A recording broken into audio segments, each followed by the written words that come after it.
Throughout the years, ChuckECheese and the Rock-Afire explosion has done so many show tapes, and while that's still the case with ChuckECheese nowadays with stores having Navori, do you know that both of the brands got some worse show tapes? That's the topic on today's channel, as I'll be discussing my top 10 worst CEC and Showbiz show tape. Please note that these are my personal opinions, so if you disagree with some of these listings, let me know down in the comments below. As I won't be mentioning a lot of stuff from the Rockstar era since everything is copy and paste. I mean, yeah, there's gonna be only one early Rockstar show that will be mentioned in this list. But if you haven't yet already, make sure you subscribe if you're new. Now let's get started with the video. Cue the intro.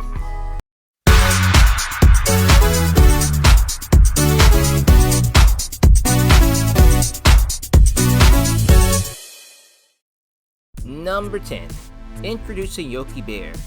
This was one of the unique and less known projects undertaken by Showbiz, as this was the test marketing licensed characters, as it was done in 1987, as the newly merged company was regaining its financial footholds, and the characters chosen to premiere on stage was Yogi Bear and Boo Boo.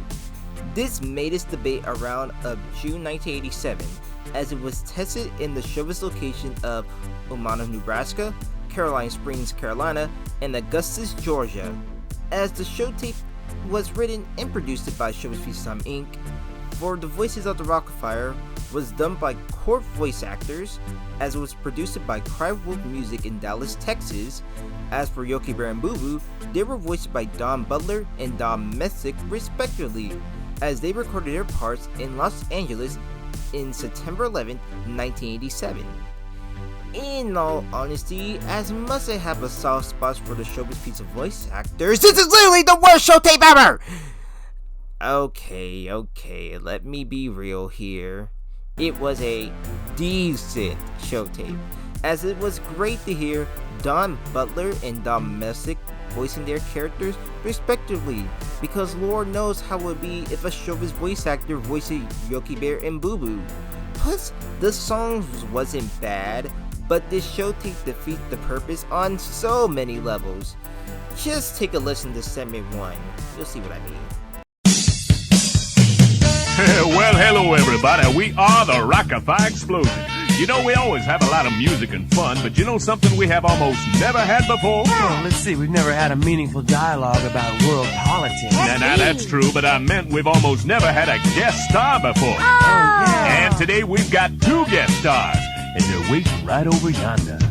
When Fats asked the other members if they didn't what they never had done before, and as he said they never have a guest star before, this is definitely false due to Uncle Klunk having a debate in 1983, who I'll discuss later on.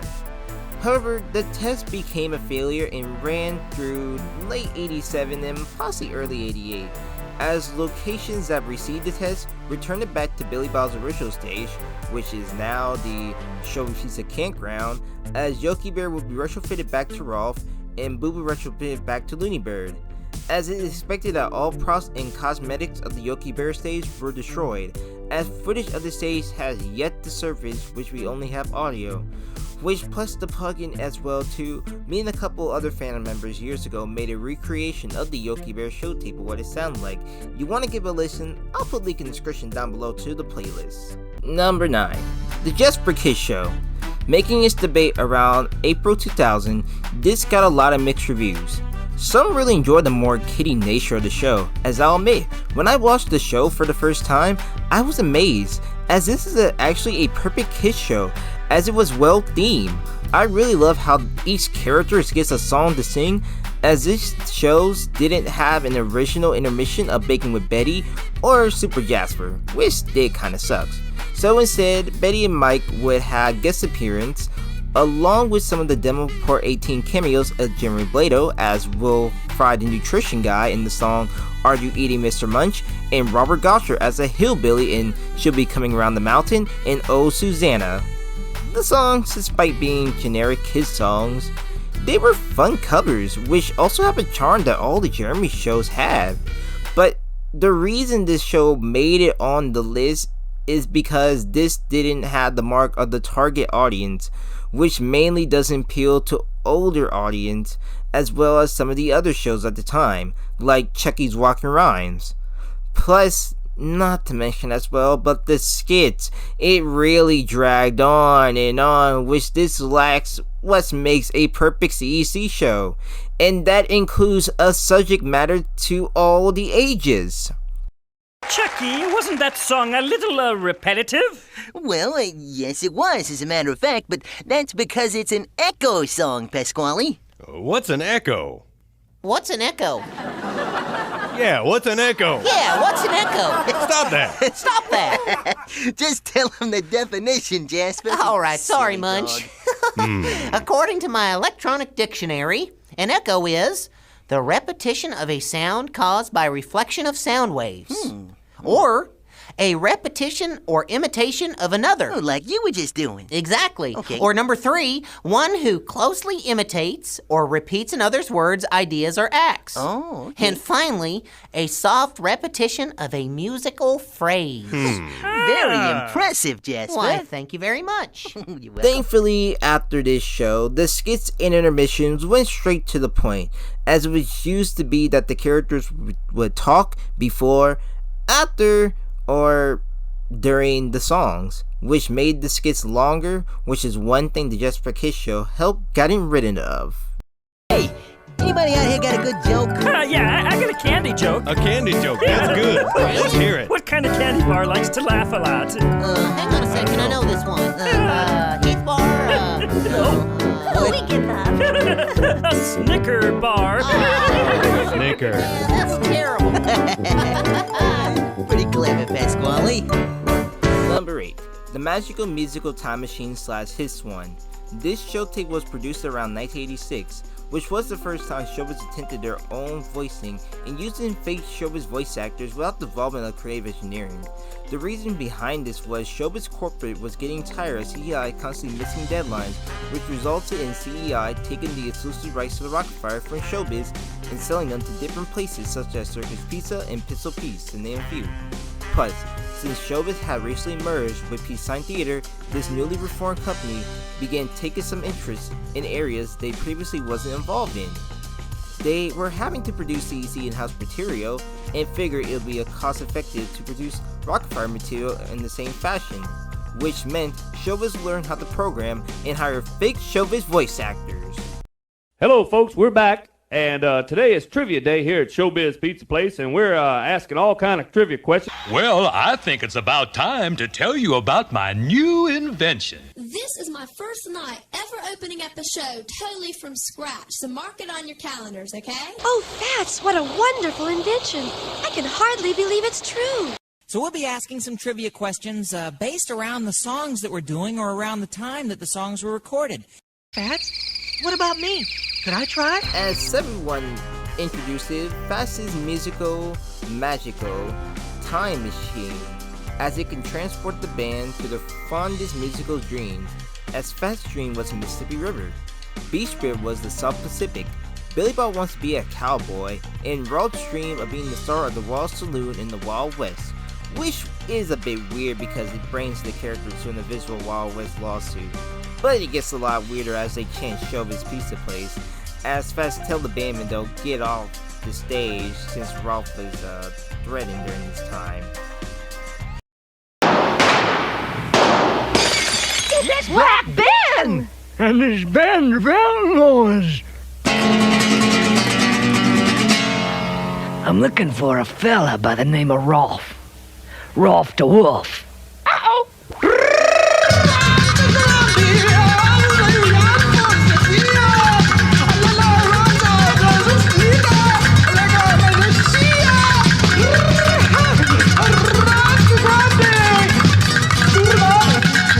Senor.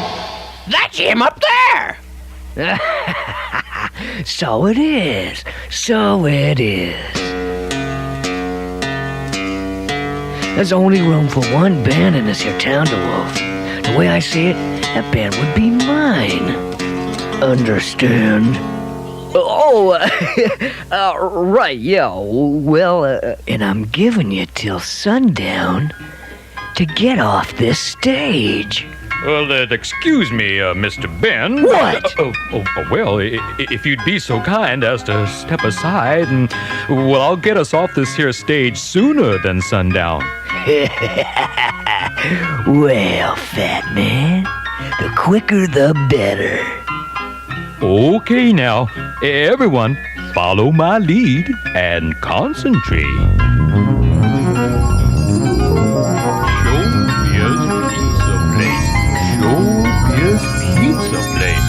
Showbiz Pizza Place. Showbiz Pizza Place. Showbiz Pizza Place. Showbiz Pizza Place. Showbiz Pizza Place. Showbiz Pizza Place.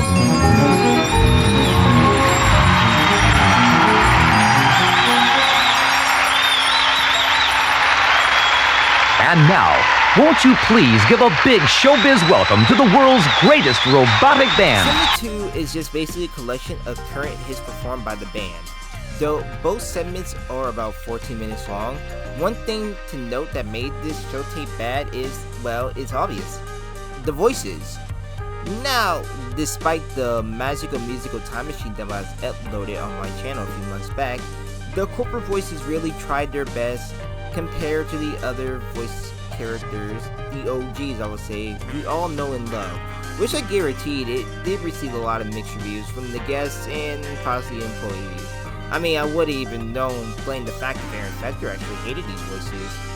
As from typing this part of videos straight from the review on ChuckECheese.com, Travis got the opportunity to see this show in person, as he made a review about it. As he recalls, Showbiz did a few things with the lights and programming, how like the characters put their arms up in the air when the band was turning Rolfe, though we don't got the official data to this show or custom programming as far as I know. This tape overall just sucks. Thankfully, these voice actors only lasted a year before Showbiz replaces them with new voice actors. Alright, everybody, look sharp. It's work time. You mean it's playtime? Right, Duke, because when we're playing, we're working. Tell him. Number 7. The World of Kids Show. Making its debut around January of 1986, this show format is kind of similar to Salute the Kids, which is Music the Kids. However, they do kids songs from around the world in a similar format to the Madam Oist's World of Music show, with the exception of It's a Small World as a special skit which was reused from the Salute the Kids. Hopefully this does make a lot of sense at this point. See, it's basically a whole show which is Music the Kids, but instead it's the similar format with music around the world. So if anyone kinda catch that point on, let me know in the comments below. Hopefully this kinda makes sense. Plus, this show tape is important to note that Scott Wilson has done the voice of Jasper T. Giles. As in all previous show tapes since 1977, Jasper was voiced by Scott Pullen all the way up to 1985.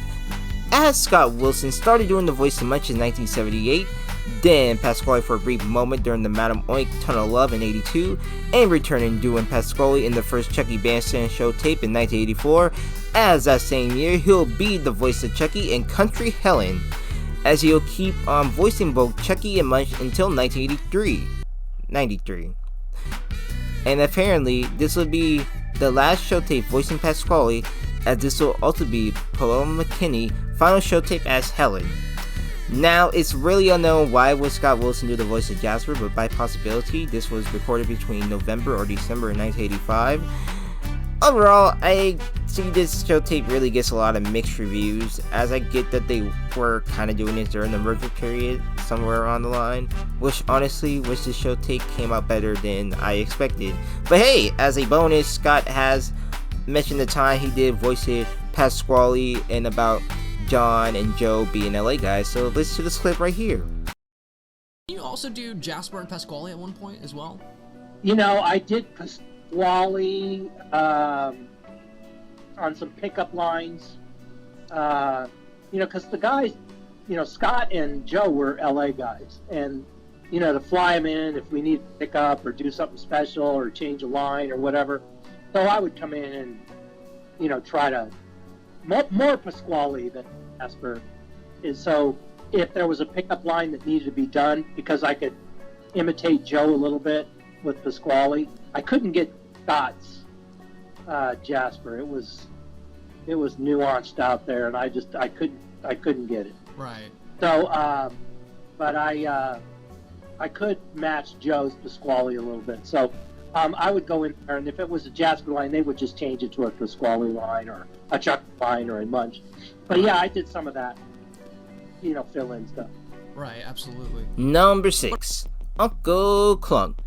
Around 1983, CEI would introduce their first traveling character guest star, Uncle Klunk, as he would replace Ruffner on stage right, so during the years of 1983 through 1985, Klunk was installed in various locations which didn't last long.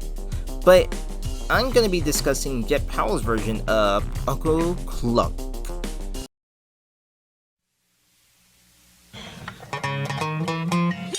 Welcome, folks, to the Uncle Klunk Abomination. We're really gonna have a good time with a sensation. Well, the name is Uncle Klunk, and you're really gonna have a good time. And it don't even matter if you put too many words in a line, just as long as it rhymes. Well, here he is, just for you, the Uncle Klunk Abomination, with the weather, with the sports, and other stuff. So you're in store for a real big treat, kind of entertainment that can't be beat. So sit right back and drop your feet, cause we're fixing to commence, to get ready, to get started. No, fix to commence, get ready, get started with the Uncle Klunk Abomination.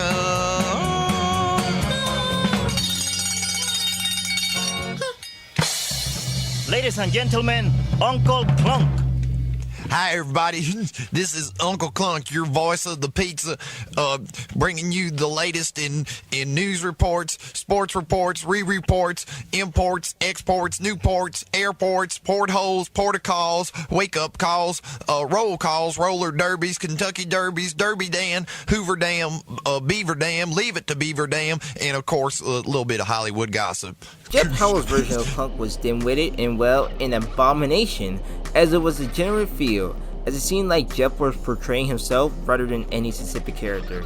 This is very much to note as well, even though Jeff never did voice the character before, unlike the others, Aaron Fector just gave him this opportunity since he did help out around with the band of the Tropical Cleaners. This Showtape would have special segments such as Culture Corner, Sports Time, The News, and Dear Uncle Klunk, with Bursell Wilson, who was the voice of Fast, provided the voice of Click, his mother, and a few others. Together they recorded the demo show as it was roughly produced and filled with bad jokes and overall inside humor that someone over the age of 10 would never understand in this generation. I mean, little Timmy would not understand something like this.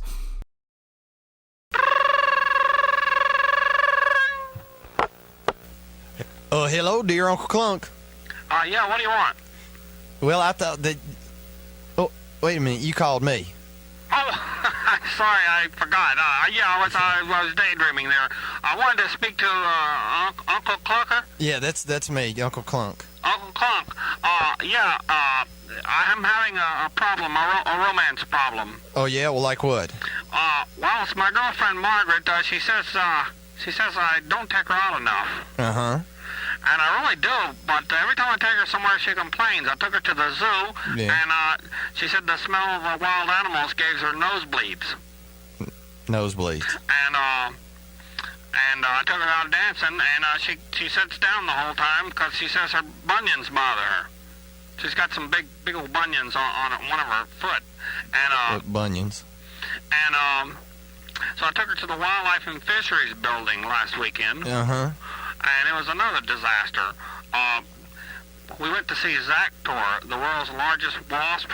Uh-huh. He's the largest wasp in the North American continent. He weighs 13 pounds, 12 ounces. Wow. And I go and see him all the time, and he's never been mean to me or anything, but he didn't like her or something, and he attacked her and stung her 67 times on her upper lip, right through the glass. Goodness. And we had to rush her to home or something. We got her in the car, and she started getting nauseous, so we had to roll her head up in the glass, so if she got sick, it'd be outside the car and stuff. Yeah. And they put a big spray in her neck, and then we rushed her to my house because we didn't know what to do. We could get some first aid, and my dad told us that tobacco, you put tobacco on it, it'll pull some of the stingers out. Well, he put his lit cigar out on her lip. And boy, she was really flustered out after that. And went home and said she wouldn't talk to me anymore, and she's not talking to me still. Well, why not? Well, she can't talk right now. Her lip's still swollen up real bad, and it's got Band-Aids on it. Well, I tell you, Sally. What's a guy to do? I don't know. I think that. Oh, I know. Maybe you ought to just tell her how much you need her in some form of cultural advancement, like a perm or something. What? A perm. What's a perm? You know, something that rhymes. You know. Oh, you mean a poem like there once was a man from Nantucket who. Yeah. That's but not that one. Yeah, just do a poem. I don't know if I can do a poem. I don't know if I might sound like a wimp or something. Oh. You might think I'm some kind of geek. Well, just make one up. Man, I can't make up junk like that. Wait. Hold on, my mom's calling me. Hold on. Okay, Mom, I'll be there in just a second. Okay, I'm sorry, I dropped the phone. I got cat box duty today, and she's calling me. Okay, well, just are you gonna make up a poem or what? No, you'll have to do it for me. I'm sorry. Oh. Okay, hang on. Let me think. Okay, Maestro. Thank you. Tell her this one. When we're out in a summer swelter, where the sun does nothing but melt you, or when the rains come down and drench the ground, I can use your big lip for shelter. Yeah, that's a good one. Well, thanks a lot, folks. That's about all we have for Dear Uncle Klunk. Ladies and gentlemen, you have just witnessed the Uncle Klunk Abomination, featuring the very talented Uncle Klunk. Showbiz Pizza Place accepts no responsibilities for Klunk himself or the music you're listening to now. Uncle Klunk's Abomination.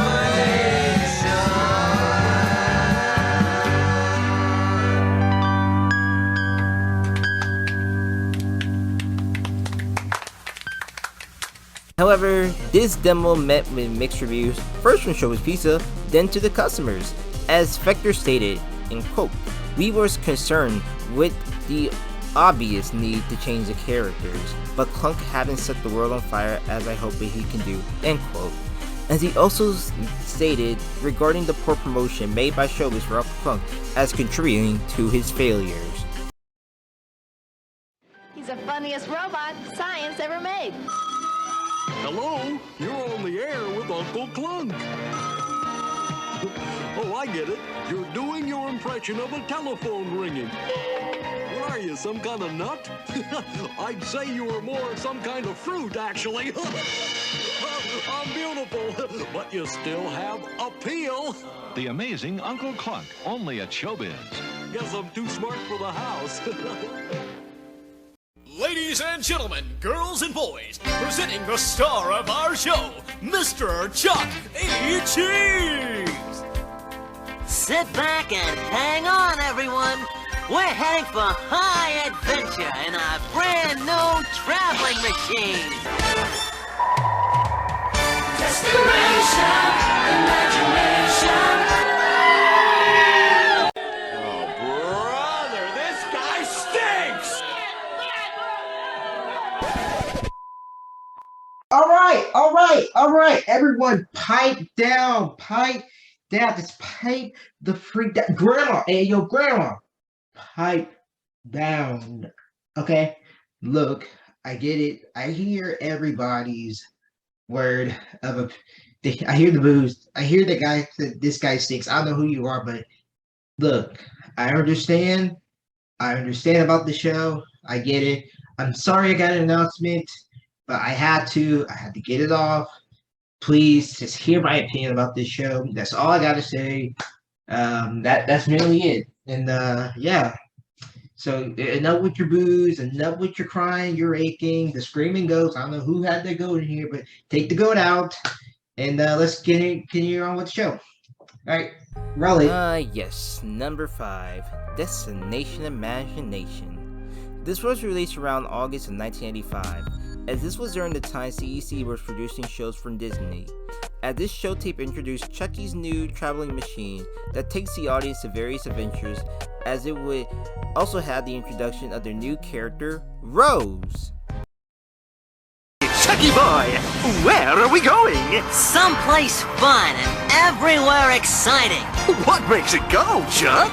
My own blend of imagination, celebration, and combination. Cool! How do we start? It's always best to start at the beginning.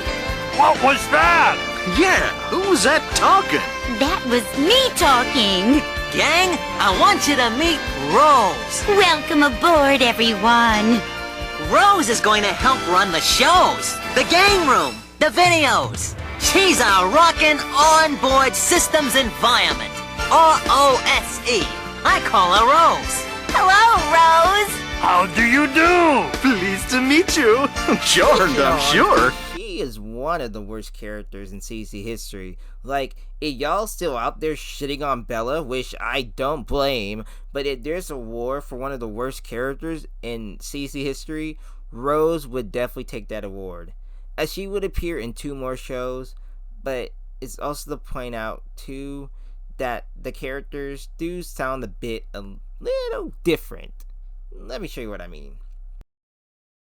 So, where should we go next, gang? I want to explore a rainforest. I want to go back to Italy and visit my mama. I want to go back in time and rock and roll with the king. How about you, Munch? I want to visit his mama too. Disney recast some of the voice actors, so you might be curious of who voiced which character. Well, Chucky would still be voiced by Duncan, as his singing voice would be done by Jack Carso. Helen would be voiced by Kathy Turner. Now with the other 3, it's a bit confusing, so bear with me here. So according to both Showbiz Pizza and the ChuckECheese wiki, Mr. Munch was voiced by Doug T, but according to ChuckEpedia and the Showbiz Pizza wiki, he was voiced by Bob West. As for Jasper, according to the Showbiz Pizza and ChuckECheese wiki, he was voiced by Reggie Sims. However, to the ChuckEpedia, he was voiced by Bob West. And finally to Pasquale, again, according to both Showbiz Pizza, ChuckECheese wiki, and ChuckEpedia altogether, he was voiced by Bob West. As according to Showbiz Pizza wiki, his singing will be done by Doug Masheff. I don't really recall the time Duncan actually mentioned this on one of his happy live streams years ago back in Facebook. I have reached out to him about this and I clearly got no answer. So if anyone knows, please let me know in the comments below. That information was so confusing to type in the script, I had to break that down in so many parts. Now back to the actual show. Now, despite the voice actor and Rose, the song wasn't bad, as I really enjoyed it, Planetary Rangers and Do Something Giant.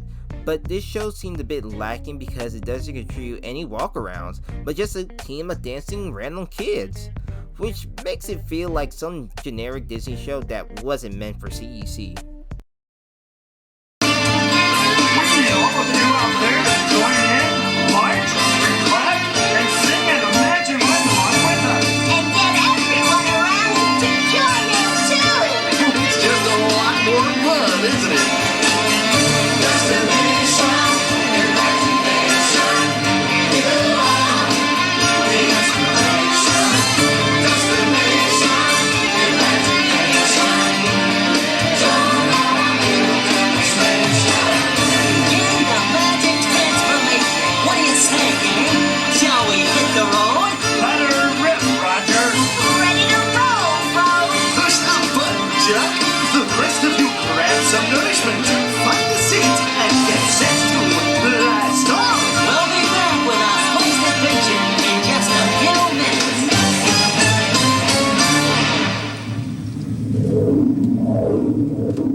Number 4, January 2015. This was the last show to use the acts format, as the future of the shows as we know it would have songs as skits with no build-up, as this will be the last show to feature Mike Manley, Hardhat Hank, and Zoe. As all the songs in the showcase were absolute bangers from start to finish, as some of these songs will be used in future shows and appear on albums. But what makes this show made it on the list in this is basically the whole storyline. The whole general storyline is Mike Wolf, who first appeared on the fall 2014 show, tricked Chucky to sell his own company, which led the band to go their separate ways. Pasquale decided to head into the laboratory and become a professor. Mr. Munch decided to stay into show business, but joined the carnival. and Jasper decided to chase trucks. Former bandmate of the canine variety has taken to truck driving. Tell us, Jasper, how is your new career as a truck driver working out? Correction, Mike. I am not a truck driver. I am a truck chaser. I see. So you don't drive trucks, you chase them. Of course. I applied to be a truck driver, but apparently in this state, it's illegal for dogs to drive any type of motorized vehicle. You don't say. However, Helen do decided say. to fight back, and when she confronted to Mike and agreed to do the Battle of the Bands, she went straight to Chucky to tell him the idea, but he wasn't with the old game plan. Hey, Chucky, look, you'll never believe what just happened. What have you been doing? Well, just trying to relax a little after a long day, you know. I had been working on my resume, and then I started watching some cat videos and was about to... Chucky, I have to tell you something very important. What is it? I have a way for us to get the company back, but we gotta get the band back together and fast! Really? I don't know if that's such a good idea. I'm pretty busy these days. Got a lot going on. Are you crazy? You miss being in the band as much as I do. You're just scared of things not working out again. I am too. But if we work together... It's been too long, Helen. Just too long. We lost the company 2 days ago. You're wrong, Helen. I've changed. I'm no longer the mouse that you knew. This is my life now. And it feels right. I'm making tons of new friends online, building a majestic castle on Minecraft. Copernicus, old chap. Are we still on for tea at high noon? Good man. You'll have to excuse me, Helen. I have several pressing appointments. Sorry. Oh, yeah? Well, I'm not giving up. I'll get the band back together without you if I have to. I don't have to listen to this. I'm out of here. Actually, would you mind leaving? This is kinda where I live. Overall, I'll admit, I really love this storyline. It's an actual storyline as it showed great characters' personalities, but at the same time, I wish it should have been a bit longer, which it really sucks as it doesn't show how the other members agreed to Helen and reunite with her, as she tried to convince Chucky.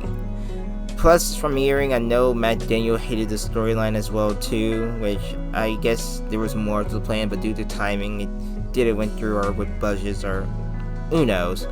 As the remainder of the 2015 shows will have featured 2 songs, despite show 7 since it was the holidays. But thankfully, the storyline format proved better for the 4-season fun special last year. Number 3, New Year's 88.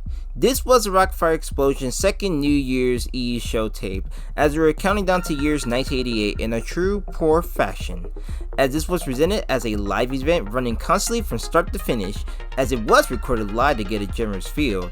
As the band performed great songs as midnight approached, the characters will make predictions and resolutions, as they will also sing the happy birthday to Missy, as her birthday is on the stroke of midnight. So unlike New Year's 82, as with the songs of Banana Hill, which was considered live along with the Christmas Live tape, this holds up to be the longest show tape ever performed by the Rock-Afire Explosion, as there was no breaks or intermissions, clocking in nearly 54 minutes long, which, believe me, I try so hard listening to this show tape, it's not even worth it sometimes, which caused a lot of problems. Well, many of problems, with it being from start to finish, sloppy and awful, often awkward transmissions, unrehearsed banners between the characters. Just overall, this tape is extremely rough and unpolished, as this tape seems to make the Rock-Afire as a real band, which yes, they were, as it showed more of a less performance, as is obvious they did have, or at least a script as it comes off as a raw live show. Now, just picture how the calendar head night telethon was. It was presented so perfectly, scripted so well, but think of it as an actual showbiz show tape. Yeah, you already know the answer to that. Overall, at the end of the day, this show tape really defined what it is was that put the Rock-Afire Explosion a legacy of their time. They were a group of musicians behind the scenes, not a group of professional voice actors hired to sing over studio producing music. This tape, more than that, really explicitifies that. Number 2. The Rolfe and Earle Showtape. By the year 1989, SPP has one goal in mind, and that was unifying all ChuckECheese and Showbiz Pizza stores under one single brand. Showbiz liked the Rock-Afire better than the ChuckECheese cast of characters that they own, and wanted to be the primary animatronics for all locations. As the only problem was C.C.E. owns the rights to the Rock-Afire. Showbiz not only wanted the exclusive rights, but they wanted to take full control of how they look, voice, and produce of the future shows. Which, of course, y'all know what happened after that. This was the shortest show tape in CEC in Showbiz Pizza history, as it was played in Showbiz stores during the years 1990 through 92, as this was the way to send the Rock-Afire out. The show was done in 4 parts, as Earle was trying to figure out where the rest of the gang are. Rolfe gave him some clues of some new changes at Showbiz, as in between the two would watch various Cyberstar clips and commentary about it. The pair have a very good line, as most of the show revolves around what's going on with the monitors. Plus, since Billy Bob was the main character, he should have gotten the farewell statement to all of his fans instead of leaving Rolfe and Earle behind, as there wasn't any explanation why the Rock-Afire was being replaced by Much Blakely Band. As another thing of how Earle's being the coolest one, which again defeats the purpose to stay true to the characters. Rolfe should have been the coolest ones, as this played a whole week until Much Blakely Band was placed and the tape was never used again. Contrary to what you might have heard from Earle, this is not the Earle and Rolfe show. So what is it then, Wolfface? Where's Fats and Billy Bob and Mitzi? If I've said it once, I've said it at least twice. Things are changing here at Showbiz. You'll probably see workers moving around those stages, and in a few days, you'll see something totally different. Let's just make believe band and we're gonna make you move. We've got it together, we've got it. We've got it together with you. We've got it together forever. The fun has just begun. This band is #1. Together we've got it. Munch's Make Believe Band and you.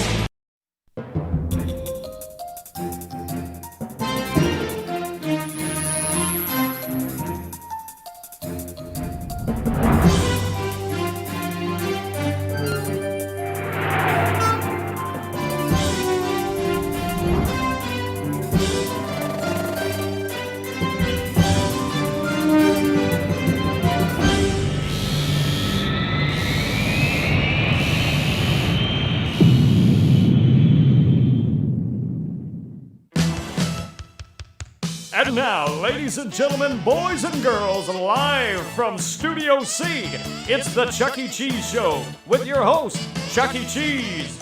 Tonight's guests, the Beatles, Leanne Rimes, Steve Martin, and many more. And now, here's your host, preferred by more dentists than the leading brand, ChuckECheese. Hey, thanks everyone. Thank you very much. Thank you. He says thank you. Yeah, that's what I said. Thank you. Anyway, we've got a great show. A really great show. Yeah, we've got a lot of groovy tunes to throw your way. Yeah, like a lot of groovy tunes. Do you mind? Thank you. Anyway, like I was telling everyone, we've got a lot of cool stuff in store for you on today's show. And I'm so excited to introduce you to the new studio we've put together for you right here at ChuckECheese's. I'll fill you in on some more features in a little bit. We have finally reached #1, and that is May 98. This showcases some of the best music produced by famous artists during the last decades. It also includes some sports bloopers, some funny CEC in-house intermissions which was used from the previous shows, plus there was a Bugs Bunny cartoon. So this sounds like a great show, right? Wrong! Instead of Chucky and the band singing, they would talk and talk, make witty comments, giggle, etc. Although the music videos were great, it got ruined by Chuck and the gang interrupting the songs and constantly talking. In all, May 98 was very, very boring. Plus, throw in the fact that Jeremy Blado has done the voice of Chucky in this show tape. Okay. So this one's a little for Jeremy. So how did you get the role for Chucky in 97-98? Was there a scheduling conflict with Duncan, or was it just a test? Just kind of curious. I don't even remember. You don't? That was a long time ago. It's before most of you guys were born, so. Oh snap! No, I really don't remember why we filled in for one show, but regardless, it was a mistake. I would say that, and I wish it had never happened. Oh my goodness! So you can put that on record. Jeremy's version of Chuck is more of a softer, friendlier voice to seem a bit odd, but luckily it helped crave the path to what they wanted the new friendlier Chucky to sound like. Now it's unknown why Jeremy took over Chucky's voice instead of Duncan, guessing they were trying to test out a whole new format since the Studio C was a late 19th stage, but overall, Jeremy doing Chucky's voice sounded very weird. And right there, my friends, is the worst Showtape in CEC history.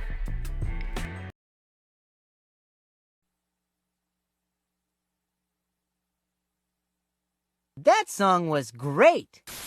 Hey, what's going on here? Who keeps changing the channel? Hey, cut it out! Alright, who's got my master remote? Back! Channel surfing! Back! Bird, what's the big idea? Oh, you've really thrown a monkey wrench in the show this time. Come on now, Bird, let me have it. Back! No can do! Back! I'm not gonna do it! Bird! Oh, come on, Bird, stop playing around. Okay, that's enough. Bird, you better be careful. You're gonna close my curtain. Back! Sorry. Oh, that's okay, Bird. Folks, while I try and figure out a way to get this curtain back open, this would be a great time to hear a few words from our sponsors. Larry, commercials! Okay, Chucky, If you make it all the way to the end, I want to thank you for enjoying today's video. If you did, make sure you like, comment, and subscribe for more. Until then, I'll see you all in the next video.